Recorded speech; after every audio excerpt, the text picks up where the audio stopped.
All right.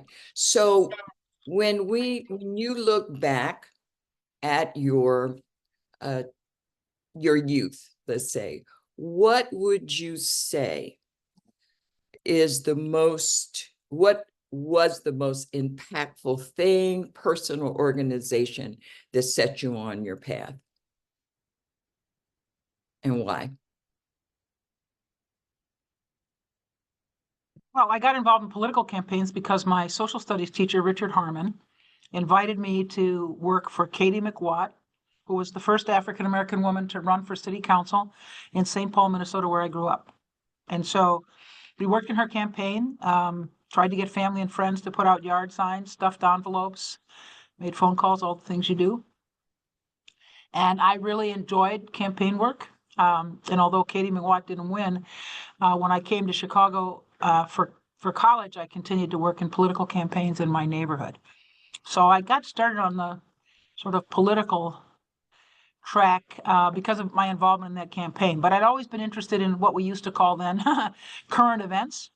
Yes. And the Minneapolis Star and Tribune, which was the biggest paper in the metropolitan area, always had a contest for high school students to determine their familiarity with current events and international leaders and whatever. And I always entered that. Never won, but it was always something that I did, and it reflected my interest. So, and when I was in high school, I was president of two different clubs. One was the Girls Athletic Association because I was a student athlete, and the other was the World Affairs Club. So as a student athlete, what did you do? What did you do? I played basketball, volleyball, softball, and I was a long jumper. Oh, wow. See, that's something most of us don't know about that. That's pretty cool. In fact, I was going to ask you at the photo shoot here, did your interest in hiking happen after you had taken your position at, Cook County, or were you always a hiker? So I grew up in Minnesota, St. Paul, and one of the interesting differences between Minnesota and Illinois is that there's a lot more focus on outdoor activities, Yes. partly because there are 10,000 lakes, actually probably more in Minnesota, and lots of people, it's not just swimming in the lakes, but people go water skiing, they go fishing, um, water skiing, a lot of water-related activities, a lot of hiking, a lot of camping. There are a lot of beautiful state parks in Minnesota, including one at the origins of the headwaters of the Mississippi River. So anyway, we've got in Minnesota where there are lots of wonderful state parks, lots of folks who engage in outdoor activities, I think more than Illinois. And my father in particular really loved being outdoors. He was a hunter and a hiker and a camper. When we were kids, we would all get there were four of us. We'd go tent camping in the summer, which is a cheap way for a family to take a vacation. So I've always spent a lot of time outdoors. And in the Second World War, both my grandmother's two boys were in the Army. Mm-hmm. And she had never worked outside the home, but during the war, she worked at a munitions factory to help support the war effort because she wanted to do everything she could to help her sons. And you couldn't spend your money or anything because everything was rationed. So after the war, my paternal grandmother and grandfather bought some land up in northern Minnesota and built a little, basically 3-season cabin, which has been in my family ever since I was born, 1947. And so we always went up there in the summer too. So we've always been, always engaged in outdoor activities and enjoyed the outdoors, all the things you can do outside. That's wonderful. So now how old were you when you started your campaigning for the social studies teacher? With my social studies teacher, Richard Harmon, 16. You were 16. Okay, great. Yeah, so I've been involved in campaigns for 60 years. More than 60 years. That's a lifetime. I'd say. I always say I worked in campaigns before I had a real job, other than babysitting. So you came to Chicago to attend college at the University of Chicago. And in everything I read, it says that you got your your MA there and your undergrad, but it doesn't say in what. So what was your focus and your interest in terms of your degrees? Well, so I always say that I have a dilettante's degree. My undergraduate degree is in general studies and the social sciences. So I took a lot of history and political science and economics. Mhm. And then my graduate degree is a Master of Arts in Teaching in History. Okay, so with that, how does one go from being a teacher to the next step? Well, as I said, I worked in campaigns before I ever had a real job. Right? Um, and I continue to work in campaigns no matter what else I was doing for a living. I was a classroom teacher for 10 years. Mm-hmm. And then when my son was born, I took a variety of jobs. I worked for a neighborhood social service agency, the Hyde Park Neighborhood Club. I worked in the Washington administration and the Bureau of Economic Development. I worked for the state of Illinois for a year. Not necessarily in that order. Let's see. I was executive director of the Chicago Jobs Council. And then from that position, I ran for alderman for the third and final time, and I won. So I guess what I really want to ask is, what made you want to run for office? Was it that you were dissatisfied? Let's say this, and you thought you could do a better job. What influenced you, made you commit to run? Well, in 1979, I worked in the campaign of Larry Bloom, who ran for alderman in the Fifth Ward. His Mhm. wife, Ruth, had been one of my college classmates. And I was asked to be the precinct coordinator, in other words, to be in charge of field in the campaign. So I did that. So that was 1979. And then 1983, I decided to run for alderman myself in the Fourth Ward because the wards had been redistricted as a result of the 1980 census.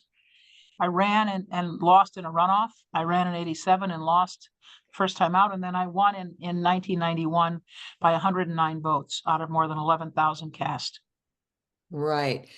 And I get that, but I mean, that's a certain kind of commitment. Some people just quit. You didn't.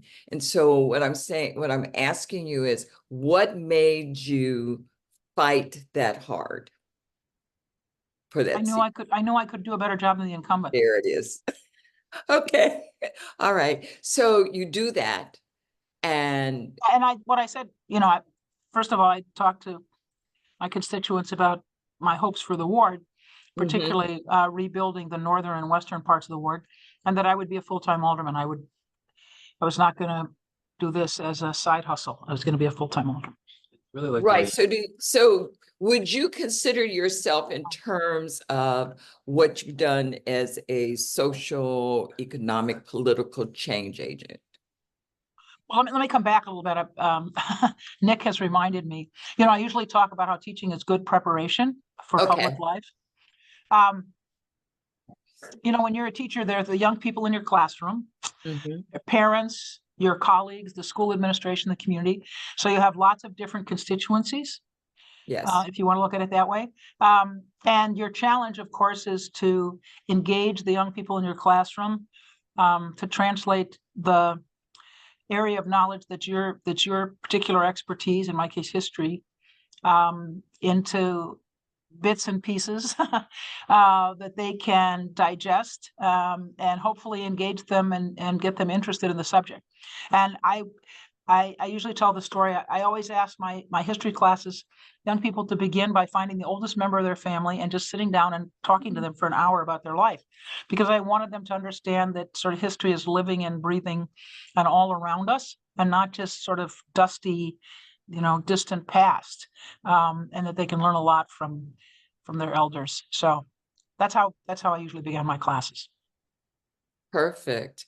And so now you are the alder person, and I was elected in 1991. Yes. and what I know that you had major hand in sort of rebuilding and redirecting some of the things that, you know, the business and advancement in terms of racial equality, and that could you just go into that a little more specifically? When I ran, I said, you know, as the alderperson of the ward, I was going to have to focus on trying to rebuild those parts of the ward that have been devastated by, you know, city demolition of the buildings, by fires, by gang activity. And we began the work in North Kenwood, which is, you know, Kenwood is a community that's divided by South Kenwood, which is pretty wealthy and comfortable, and North Kenwood, which had been pretty impoverished. And so, but they were, you know, one street away across 47th Street. Yeah. So we started our work in North Kenwood, and we had some great community partners. Shirley Newsom, who passed away a couple of years ago, was the head of the neighborhood planning body, the Conservation Community Council, which existed before I was elected alderman, but which I strongly supported and used basically as the community forum to make decisions that I would then execute. And in the 19 years, almost 20 years that I was alderman, I could count on one hand with fingers left over the times I didn't do what the Conservation Community Council recommended for me. So it was a great way to filter and focus community sentiment, and frankly be a buffer for me, because the decisions were quite clearly seen as not mine alone, but sort of bubbling out of the community. So that was really helpful. And Shirley Newsom was chair the entire time I was alderman of the Conservation Community Council. We had strong public housing leadership. Izora Davis from Washington Park, well, she was from the Lakefront Properties, you know, worked with us on the redevelopment of the community. Those two in particular, I would single out for their hard work and vision in transforming the community. So one of the things that you were a strong advocate for was the subsidized housing. Why was that so important? Well, I guess I would frame it a little differently. I would say that I was a big advocate for mixed income communities. Mixed income communities, okay. You know, I think that was our strength.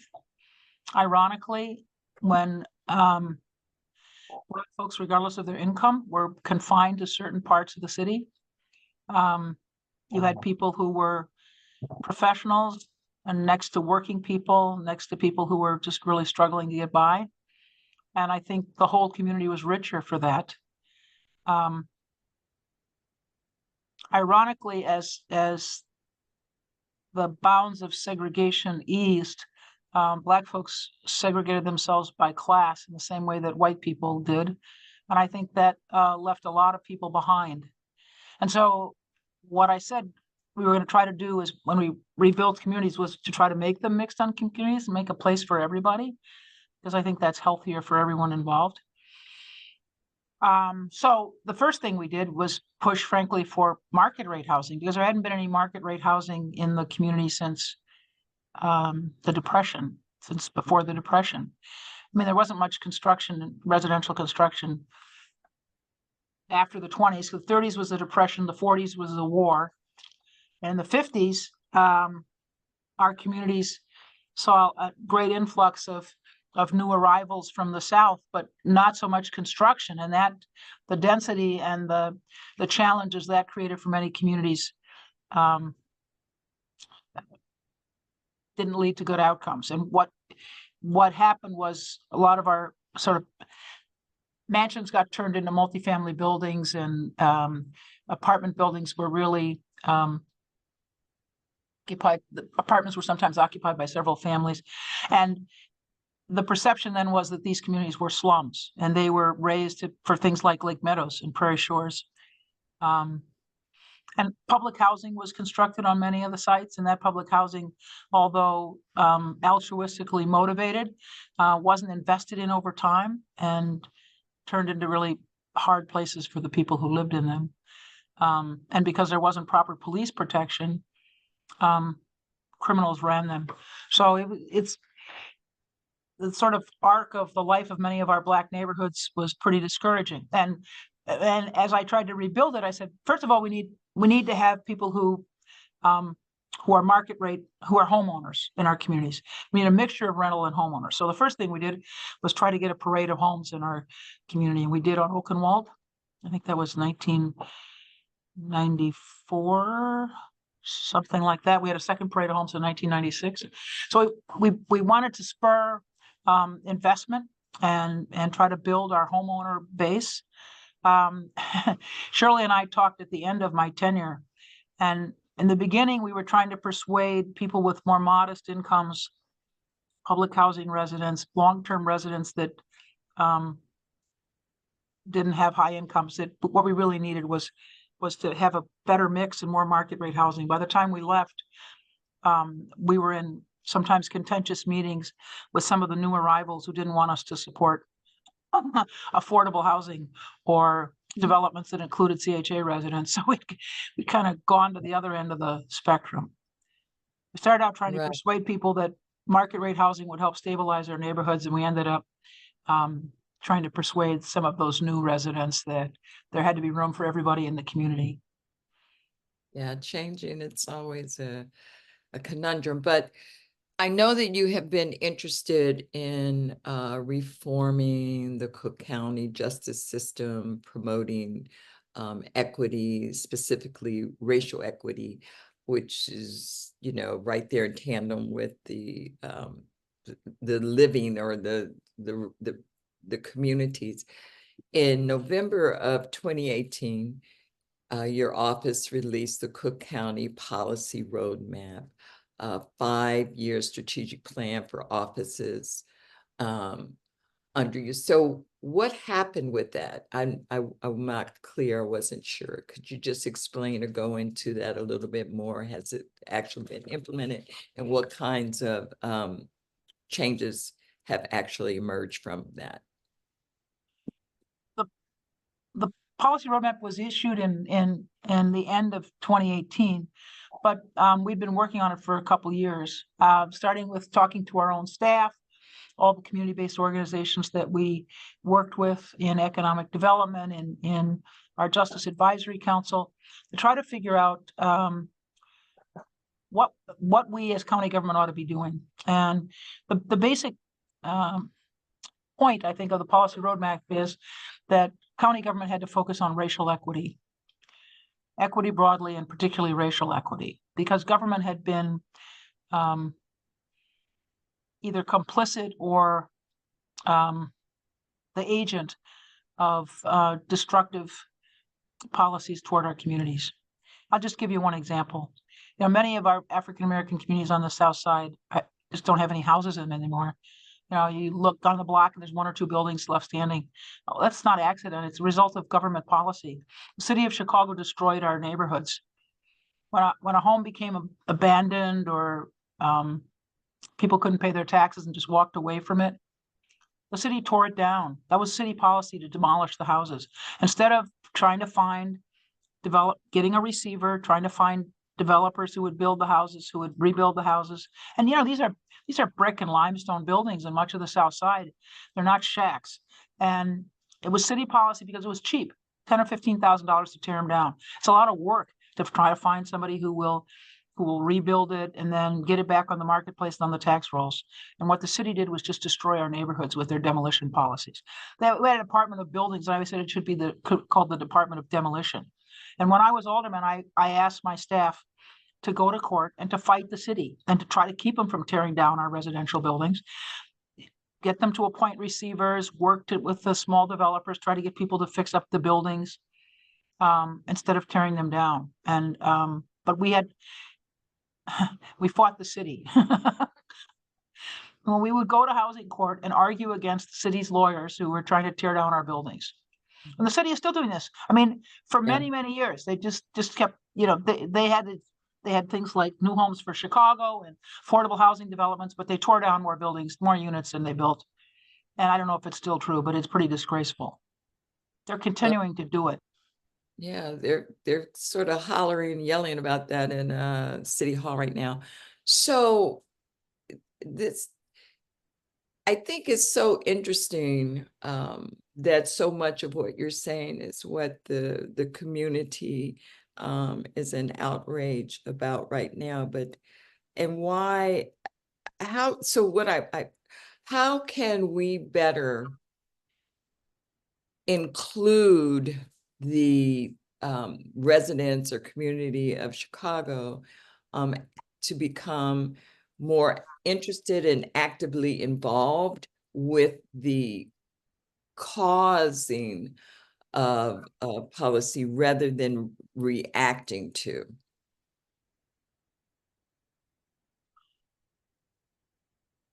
Well, I think I'm an elected official in a democracy, so I believe in the importance of good leaders. And when I was alderman, people would come into my office and complain about what was going on in their communities, not always the communities that I serve, but others. And I said, okay, you don't like what's happening. Find somebody good to run for alderman or run yourself.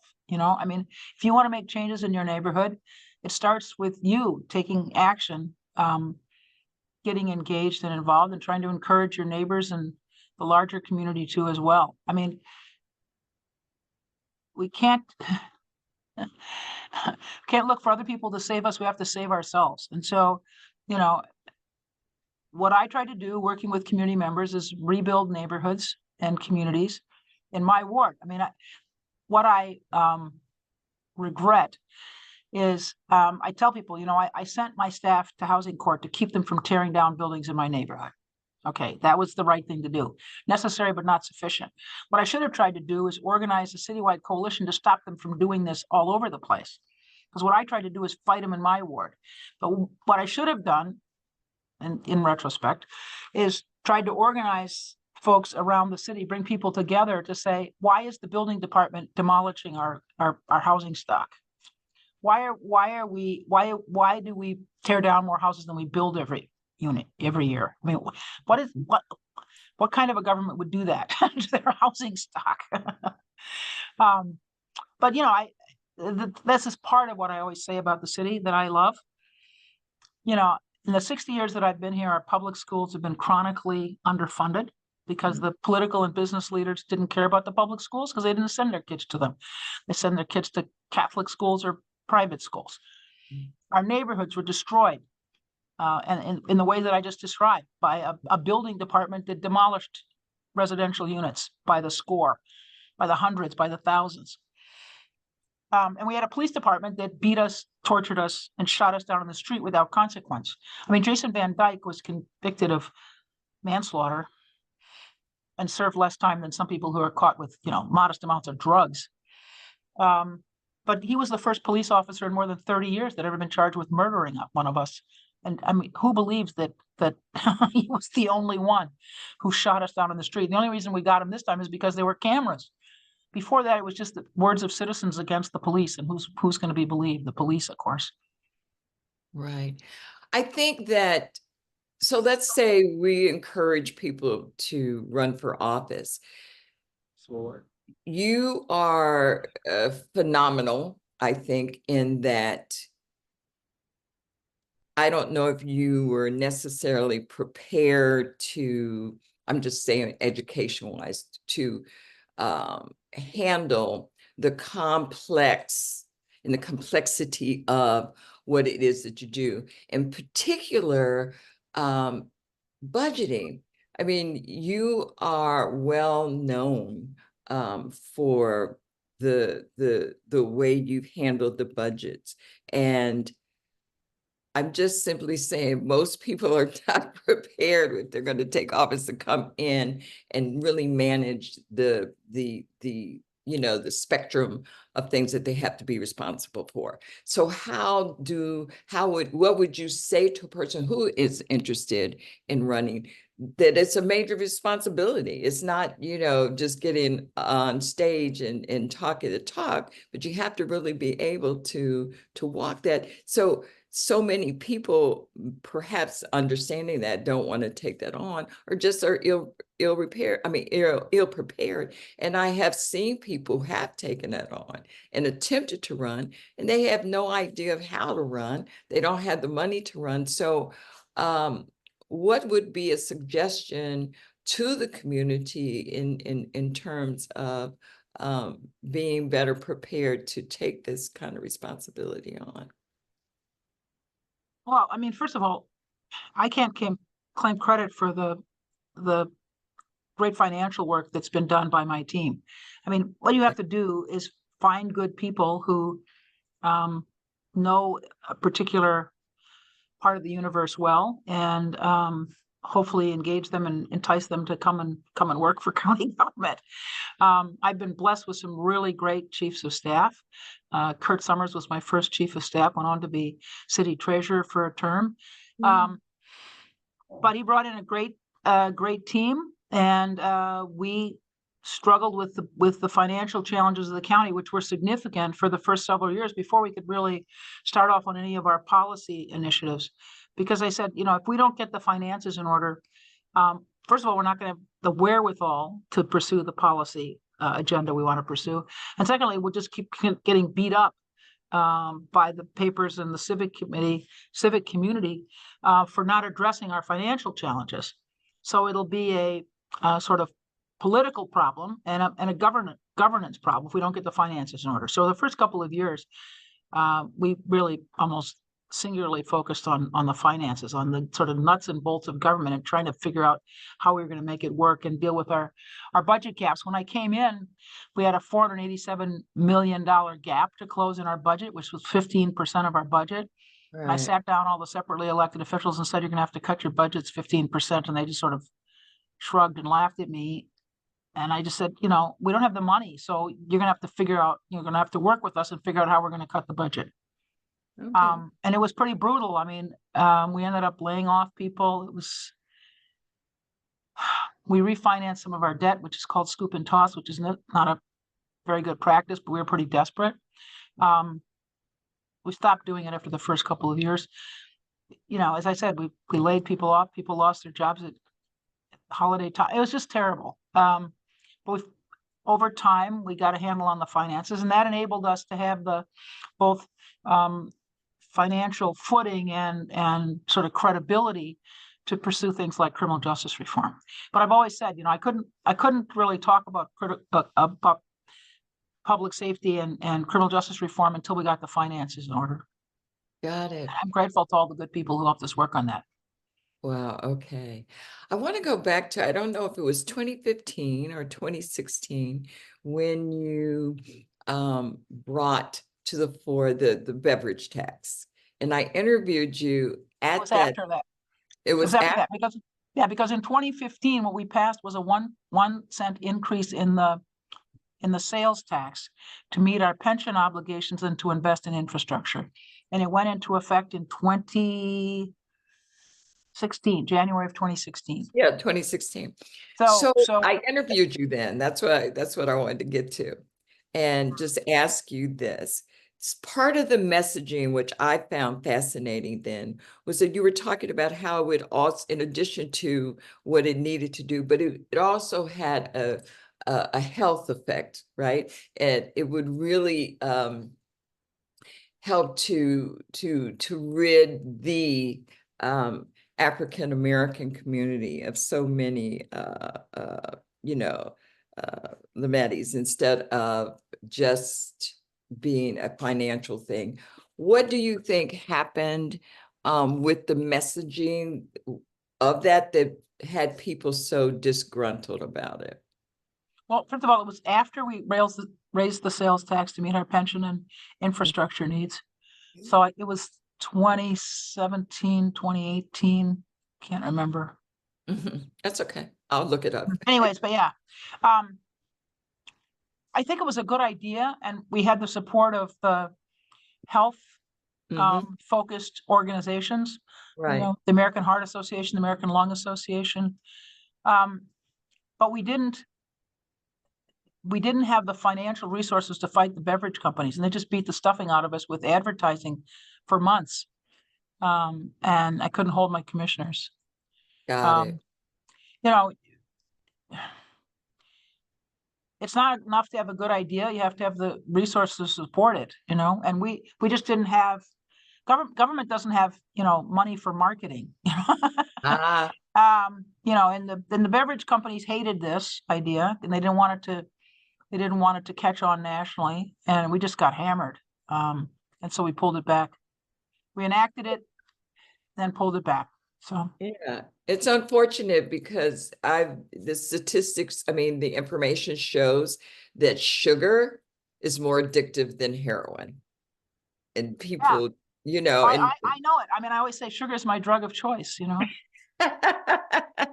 and probably most people, I mean, but they don't, you are at least aware, others are not. So you can be moderate and others are just addicted. I just see it, you know, all the time, all day. They don't do that. So one of the things I was looking at is your resilience. The fact that you ran, what was it, 2 times or 3 times and lost, and then you came back and you won with the vengeance. And Won on it's my third try for alderman. on So your I third ran try. There it unsuccessfully is. twice, Right. and then the last time I won. Okay. So with that being said, would you consider, given all of your experience and your accomplishment, of looking at, I mean, I think that with your understanding of budgets, you would certainly be, if not the right choice, but certainly a good choice of really putting Chicago back on the map in terms of its financial, you know, demise right now. Would you consider running for mayor again? No, no, No. um, no. You know, I'm gonna stay in my lane, and Okay. my lane is county government. Okay. All right. So what's on the horizon? What are you looking at doing going forward? I have to decide over the holidays whether I'm going to run for re-election, and I'll announce that in January. We have pre-slating in April and then slating in June for the 2026 cycle. Okay. So what do you want to complete while you're in this office? Well, by the end of 2026, we have to have spent all of the American Rescue Plan Act resources that the federal government has provided us to recover from the pandemic. And in this budget, we laid out, we obligated all the money because we had to do it by the end of this year, this calendar year. And then next year, we just got to make sure that we spend it in the categories that we laid out in our budget. Okay. And I have 2 more questions. What is it that you are most proud of having accomplished in your political career? Well, as alderman, I'd have to say the work that we did in rebuilding the neighborhoods of the Fourth Ward, North Kenwood, Oakland, Douglas, North Washington Park, Grand Boulevard. We put a lot of time and energy into infill housing and work on CHA transformation. And I'm really proud of that work. And as I said, I couldn't have done it without the support of community leaders such as Shirley Newsom, who chaired the community planning body, and Izora Davis, and later Sandra Young, who were public housing leaders and extraordinary women. We also got tremendous support from the City of Chicago Department of Planning when Valerie Jarrett led the planning department and made sure that we had the resources that we needed to do the work. You know, what you see above ground is only a fraction of what it costs to read. And we had to replace 100-year-old sewer systems and water mains, and refurbish, if not replace, utility lines for, you know, gas and electricity. So, you know, before we did any above ground work on public housing sites, we spent millions of dollars on the underground work that needed to be done. Whoops. That's okay. And so finally, what if you had the ability to just say, this is it, what do you want your legacy to say? What do you want your legacy to be? Well, you know, I started talking about what I was doing as alderman. I didn't really talk about what I've done as county board president. I mean, first of all, getting the finances in good shape. You know, our pensions are funded at 69%, Yeah. which is better than the city or the state. We've had 3 upgrades of our bonds in the last 3 years, so that's all good. We passed the forest preserve referendum with about 67% of the vote. I think people voted to raise their taxes to support our forest preserves. I'm really proud of that. We've gotten our health and hospital system on much firmer footing, partly due to our good work, but partly due to the Affordable Care Act and the fact that more Americans are eligible for federally supported health care under Medicaid than they were when I started in this job in 2010. And our own Medicaid managed care program, County Care, has been a real boon to us. Not only does it provide health coverage for the people who previously used our system, and we supported that because they couldn't pay for it, but it's a financial revenue generator as well. And then the public safety work we've done, particularly the work we did to kind of lay the foundation for state action to eliminate cash bond, which is disgraceful. The idea that your liberty should be dependent on the size of your wallet, not the nature of the charge of which you're accused, crime of which you're accused. The severity of that crime is ridiculous, because we had people who were in jail because they couldn't pay even a modest bond for like shoplifting. And, you know, people who were big time drug dealers and just wealthy people who were accused of crimes and could pay their bond, and they're out on the street. They got liberty because they had money. And people who were accused of considerably less severe crimes were in jail because they were poor. I mean, I have always said that criminal justice system in the country is at the nexus of poverty and racism. Okay. And you know, and the state of Illinois, after we did lots of work in this area, and Chief Judge Evans in 2017, after about 4 years of collective work of the sheriff, the chief judge, the state's attorney, the public defender, the clerk of the court, and my office, directed his judges in criminal court that liberty should be the default, not detention. And we've seen a dramatic reduction in the jail population, and no increase in crime related to that. I mean, everywhere across the country that we saw a spike during the pandemic on violent crime, but it's continued to go down as the pandemic has waned. And we have academic affirmation of the fact that our criminal justice work has not resulted in increases in crime from Loyola University scholars, Dave Olson and Don Steemans, who have been following our public safety criminal justice reforms since the very beginning. Okay. So is there anything further a statement you'd like to make, or something else you'd like to contribute? I think talking about your role during the pandemic is a great part of your legacy. Okay, so Nick is prompting me here to talk about the pandemic. You know, in the fall of 2019, I started reading about what was happening in China, and I'm a history teacher. So I started reading about what happened in 1919 in the last global pandemic. It's a century ago. And I read 2 or 3 books on that pandemic, and the main message was for elected leaders: listen to your public health professionals. And the example I give is the difference between St. Louis and Philadelphia. In Philadelphia in 1919, there were big celebrations of the armistice, parades in the streets.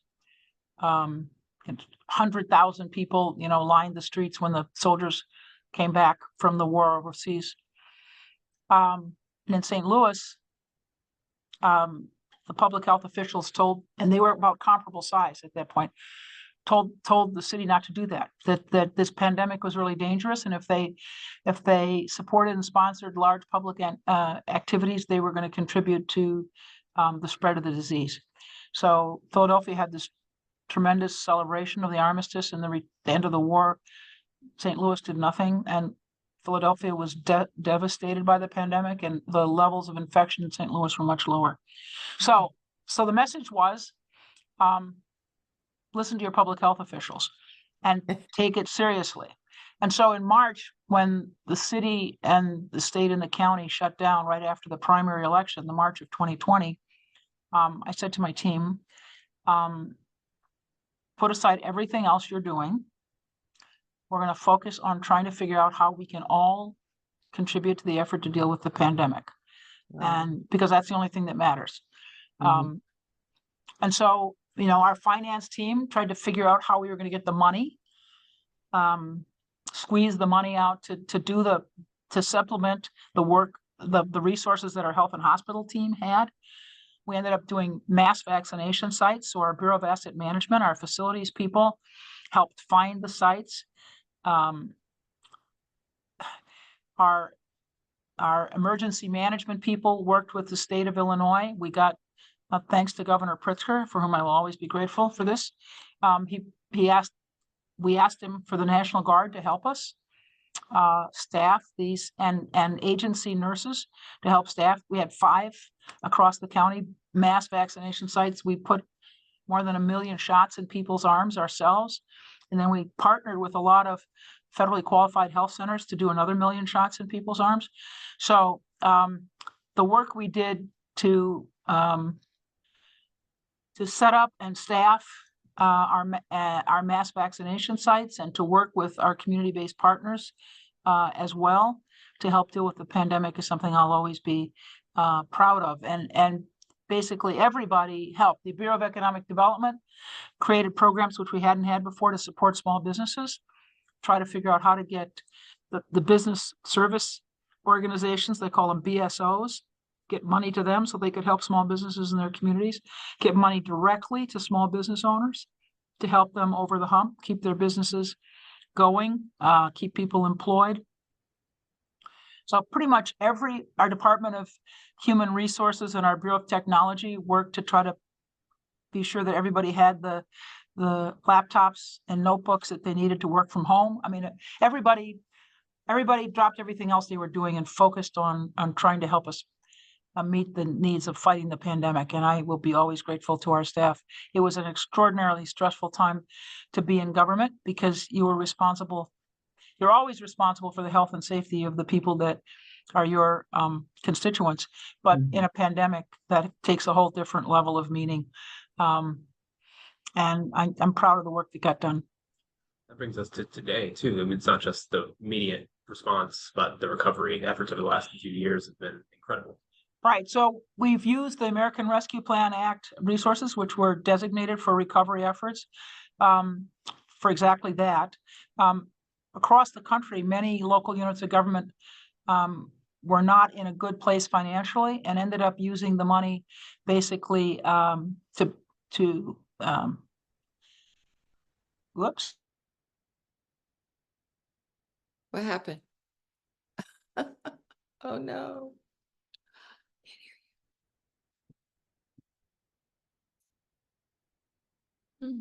Do we freeze?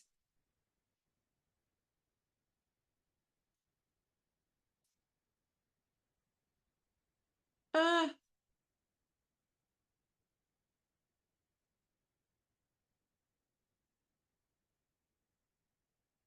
don't know what happened. Sorry about that. Oh, okay. I Yes. was trying to figure out it was something on my end. I could see No. it was. It's, Okay. No. We lost it. Okay. where were we? We were talking about what we've been doing with the American Rescue Plan Act resources. Right. Yeah. I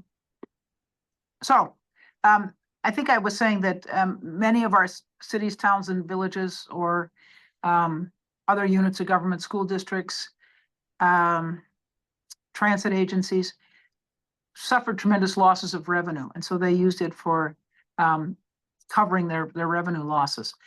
We were in pretty good financial shape, and so 80%, about 75-80% of our money has gone into programs, and about 20 or so percent has gone into administrative costs and replacement for lost revenues. So we've done things like dramatically increase our investments in affordable housing, and particularly transitional housing for people who have been unhoused. We bought buildings and turned them over to not-for-profit organizations to run them. Because for those organizations, the big challenge is capital dollars.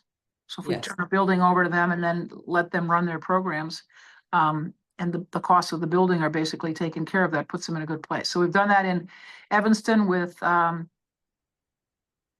Connection for the Homeless, and in Oak Park with Housing Forward, and we're working with an organization called Beds Plus in the south suburbs to acquire properties for them to operate and manage.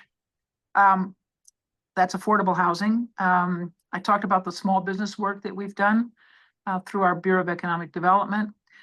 We've tried some new initiatives, a guaranteed income program, $42 million, 3,250 participants for a 2-year period, $500 extra a month, no strings attached. And we're working with the University of Chicago, which is doing an evaluation of the results for us. It's just like a medical trial. They have a control group and then our participants, and they're going to compare the different outcomes for those two groups. And then let us know. And we've committed our own dollars to continue having a guaranteed income pilot to be part of the national conversation, because what we really need is a national guaranteed income program. We're the wealthiest country in the world, and we don't provide just basic support for everybody in the country. So that's guaranteed income. We also had an innovative program on eliminating medical debt, which is the principal reason that people in this country declare bankruptcy, can't pay their medical bills. And we were able to leverage $12 million to eliminate, at this point, I think $380 million in medical debt for more than 200,000 Cook County residents. So we've done a lot of good work and a lot of innovative work with those federal dollars, and grateful to the Biden administration for providing it. Perfect. Well, I hope that as we coast towards the end, that you do stay on at least another term. I think Chicago will benefit, or Cook County will benefit from that for sure. And thank you so very much for taking time out of your busy schedule today to share these insights. Thank you. Thank you so much. Appreciate it. All right. We'll be in touch. Let me All know right. if you need anything else, okay? I will. Thank you so much again. Thank you now. Bye-bye. Bye-bye.